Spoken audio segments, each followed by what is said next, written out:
বাবা, সুনীল গঙ্গোপাধ্যায়ের কবিতা। বাবা বললেন, অন্ধকারে একটু দাঁড়িয়ে থাক আমার জন্যে।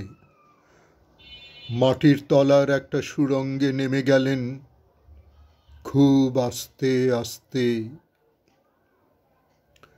আকাশে প্রান্ত নির্ণয় ভুল করে ছুটে গেল একটা উল্কা। বন্দরে একটাও জাহাজ নেই, রাস্তাগুলো তুলে ওঠে। কি যে হলো বুঝতে বুঝতেই কেটে গেল আরো 19টা বছর। এর মধ্যে কত হুড়োহুড়ি, কত মধুলোভীদের সঙ্গে ঘুরপাক। বাবা বাবা, বোতাম বোতাম মাশরুম খুব ইচ্ছে করে বাবাকে খাওয়াতে, আর রুমালি রুটি। অন্তত একবার ক্যাস্পিয়ান হ্রদের মাছের ডিম ইচ্ছে করে একটা বারান্দাওয়ালা ঘর উপহার দিতে। বাবার থেকে এখন আমি বয়সে অনেক বড়। আমার 21টা হাত, 3টে চোখ, প্রতিদিন 700 দরজা পেরিয়ে যাই। শ্যামপুকুর দিয়ে হেঁটে যাচ্ছেন আমার অল্প বয়সী বাবা। বলে উঠি, সাবধানে যাও, গাড়ি চাপা পড়বে যে, ফুটপাথে ওঠো। পাঞ্জাবিতে বগলের নিচে ফুটো। আমার পাঞ্জাবি লাগবে না বাবার গায়ে।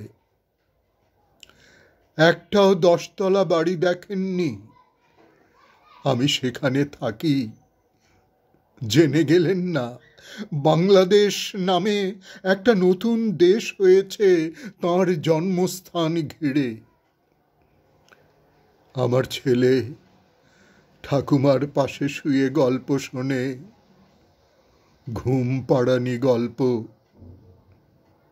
ওই সব গল্প কিছুদিনের মধ্যেই শরীরে আঁট হয়ে যায়।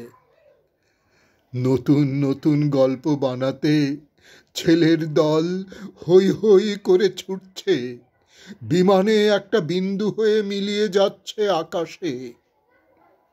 আমি যতদিন বাবার ছেলে ছিলাম তার চেয়ে বেশি দিন নিজেই বাবা।